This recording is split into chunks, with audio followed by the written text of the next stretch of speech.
Salut à tous et bienvenue dans Dialogue lent.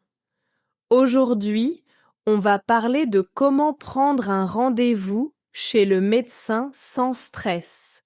C'est un thème important pour beaucoup d'entre nous. Exactement. Bien, si ce sujet vous intéresse, n'oubliez pas de vous abonner et d'activer la cloche pour ne rien manquer. Comme on l'a dit précédemment, prendre un rendez-vous chez le médecin peut sembler compliqué, mais c'est souvent une étape nécessaire pour notre santé. Aujourd'hui, on va expliquer pourquoi il est important de bien communiquer quand on appelle pour un rendez-vous. Exactement. Quand on appelle, c'est essentiel de bien expliquer pourquoi on a besoin de voir le médecin. Cela aide le personnel à comprendre l'urgence et à nous donner un rendez-vous adapté. Par exemple, dire « j'ai une douleur au ventre depuis 2 jours » aide beaucoup plus que de simplement demander un rendez-vous sans détail. Oui, être clair et précis peut vraiment faire la différence. Pensez à mentionner depuis combien de temps vous avez des symptômes et comment ils affectent votre vie quotidienne. Cela peut aider à prioriser votre rendez-vous. Par exemple, si vous avez de la fièvre, c'est important de le dire. Absolument. Et si c'est pour un renouvellement d'ordonnance, mentionnez-le aussi. Cela permet au personnel de prévoir le temps nécessaire pour votre consultation.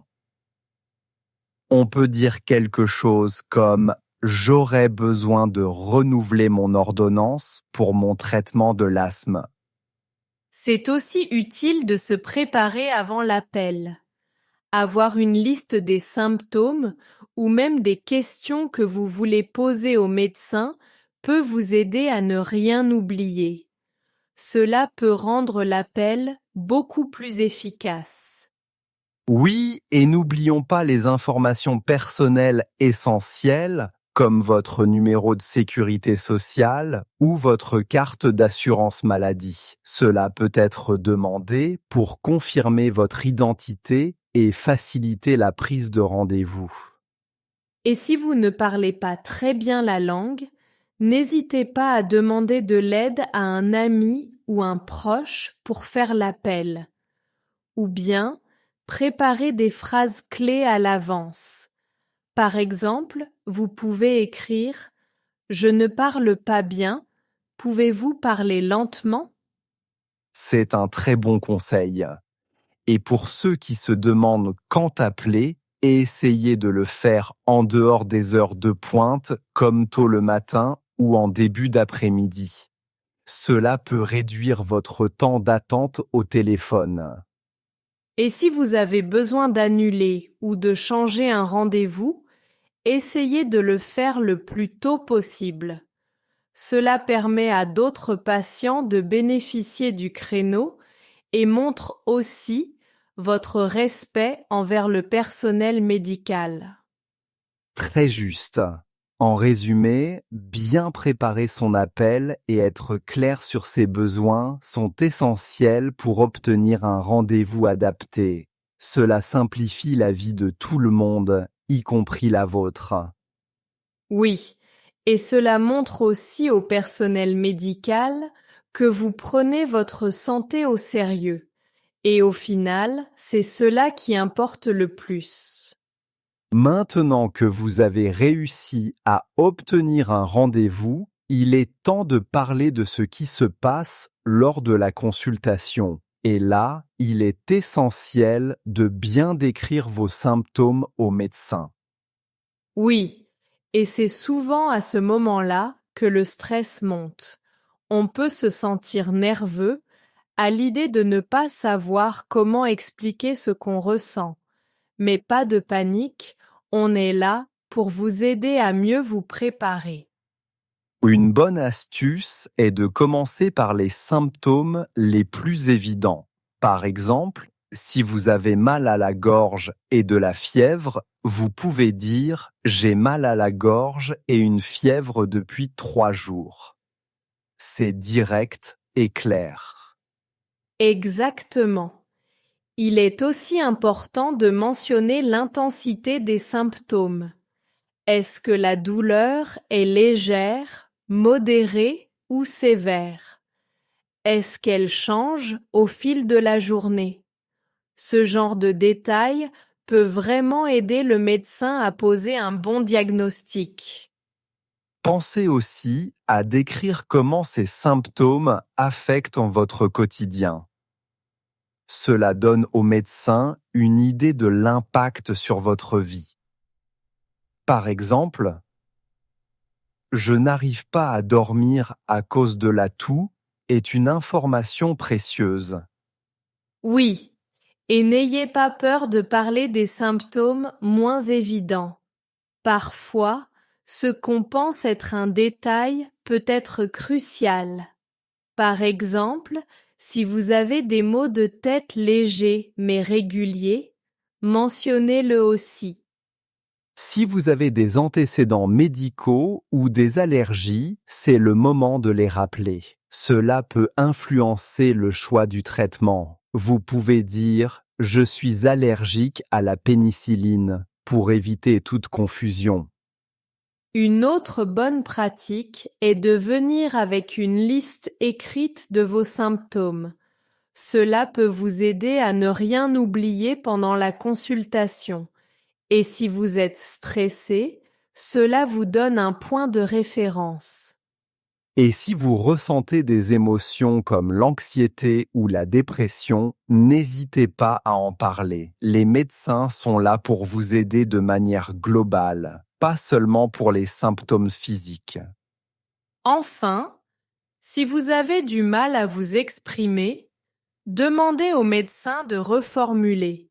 Par exemple, pouvez-vous répéter ce que vous voulez dire?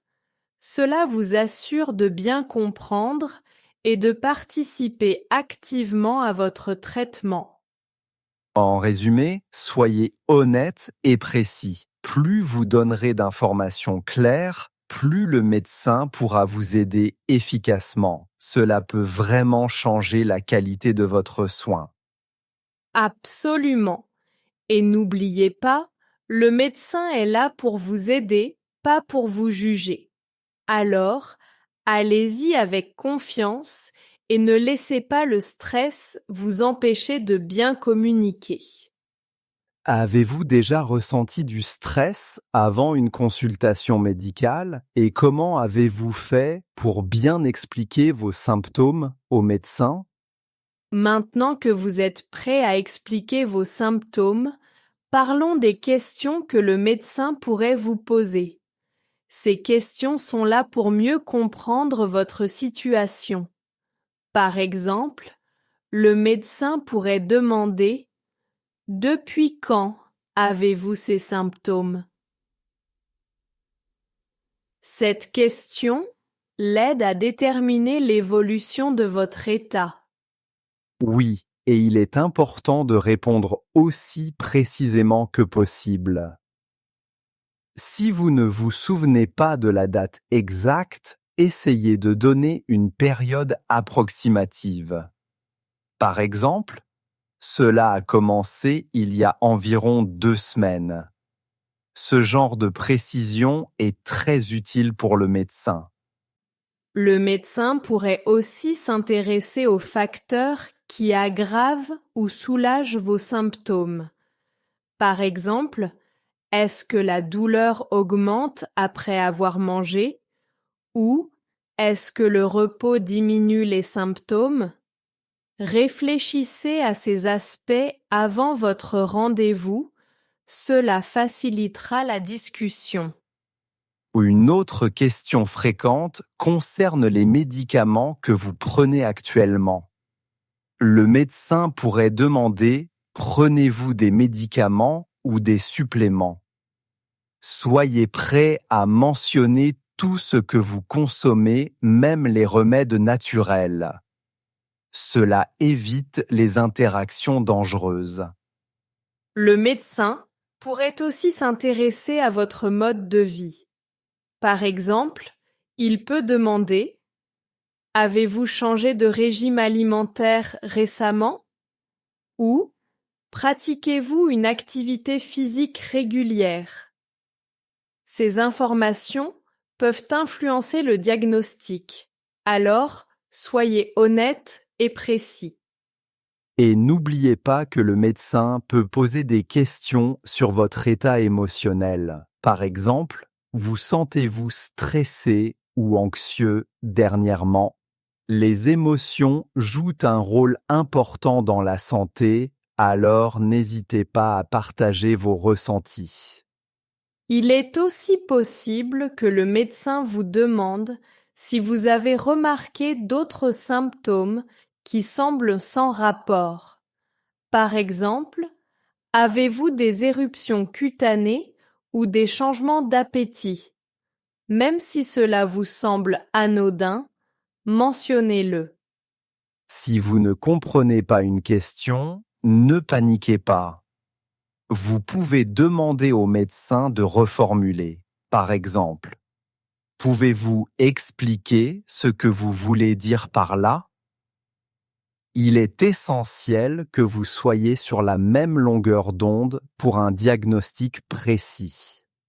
Et rappelez-vous, le médecin est là pour vous aider.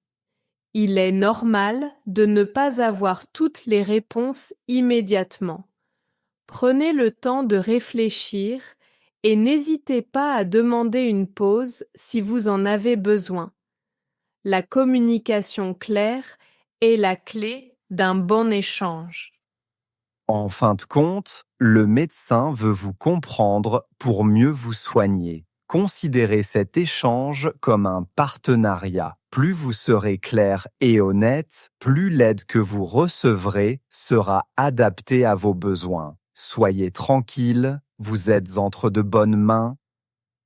Quels symptômes vous semblent importants à mentionner lors d'un rendez-vous médical, même s'ils paraissent sans rapport? Maintenant que vous savez comment partager vos symptômes, parlons de la confirmation de votre rendez-vous. C'est une étape importante pour vous assurer que tout est bien planifié. Vous pouvez appeler ou envoyer un message pour confirmer. Cela vous rassure et montre au cabinet médical votre sérieux. Oui, et si vous appelez, parlez clairement et calmement. Par exemple, vous pourriez dire: bonjour, je souhaite confirmer mon rendez-vous avec le docteur Martin pour mardi à 15 heures. Cela permet au secrétariat de vérifier rapidement et de vous donner une réponse immédiate. Pensez aussi à vérifier les informations importantes comme l'heure, la date et le cabinet où vous devez vous rendre. Parfois, les rendez-vous peuvent être déplacés ou modifiés. Demandez aussi s'il y a des documents à apporter ou des préparations spécifiques à faire avant de venir. Si vous avez un empêchement, il est important de prévenir le cabinet dès que possible. Vous pouvez dire: je suis désolé, j'ai un empêchement pour le rendez-vous de mardi. Est-il possible de le reporter? Cela montre votre respect pour le temps du médecin et permet à d'autres patients de bénéficier d'un créneau. En confirmant, vous pouvez aussi poser des questions logistiques. Par exemple, demandez: y a-t-il un parking disponible? Ou combien de temps dure généralement la consultation? Ces détails pratiques vous aident à vous organiser et à réduire le stress le jour J. N'oubliez pas de noter toutes les informations que vous recevez. Un simple rappel sur votre téléphone ou un post-it sur le frigo peut vous éviter d'oublier. Et si vous avez des questions supplémentaires, n'hésitez pas à les poser lors de la confirmation. En cas de doute sur la location exacte du cabinet, vous pouvez demander des indications précises. Par exemple, pourriez-vous me dire comment accéder à votre bureau depuis la gare? Cela vous évitera de tourner en rond et de stresser inutilement le jour de votre rendez-vous. Si vous utilisez les messages pour confirmer, soyez précis dans votre texte. Écrivez quelque chose comme « Je confirme mon rendez-vous avec le docteur Dupont pour le 12 octobre à 10 heures ». Cela réduit les erreurs de communication et vous permet de garder une trace écrite. Pour ceux qui préfèrent les applications de prise de rendez-vous, c'est souvent très simple. L'application vous envoie une confirmation par email ou SMS et parfois des rappels automatiques. Cela peut être une bonne option pour les personnes qui aiment tout avoir sous contrôle numérique. Et si jamais vous ne recevez pas de confirmation rapide, n'hésitez pas à relancer. Un simple « Je n'ai pas encore reçu de confirmation pour mon rendez-vous, pourriez-vous vérifier ?» suffit. Cela montre que vous êtes impliqué et que vous tenez à ce rendez-vous. En fin de compte, confirmer un rendez-vous est une manière de vous organiser et d'assurer que tout se passe bien. Cela vous donne aussi l'opportunité de poser toutes vos questions et de vous préparer mentalement pour votre consultation. Une bonne préparation est souvent la clé d'une consultation réussie. Merci à tous d'avoir écouté cet épisode sur la confirmation des rendez-vous médicaux. Nous espérons que nos conseils vous aideront à mieux vous organiser. Dites-nous ce que vous en pensez en commentant avec les mots-clés rendez-vous et préparation. Oui, vos retours sont précieux, alors n'hésitez pas à partager vos expériences ou vos questions en commentaire. Pensez à liker cet épisode si vous l'avez trouvé utile, abonnez-vous pour ne rien manquer et activez la cloche pour recevoir nos dernières mises à jour. Prendre. Prendre un rendez-vous peut se faire par téléphone. Il vaut mieux prendre rendez-vous à l'avance. Expliquer. Expliquer ses symptômes aide le médecin. Il faut expliquer clairement ce que l'on ressent. Décrire. Décrire la douleur permet un meilleur diagnostic. Décrire les symptômes avec précision est important. Aggraver. Certains aliments peuvent aggraver la douleur. Le stress peut aggraver les symptômes. Confirmer. Confirmer le rendez-vous évite les oublis. Il est conseillé de confirmer la date et l'heure.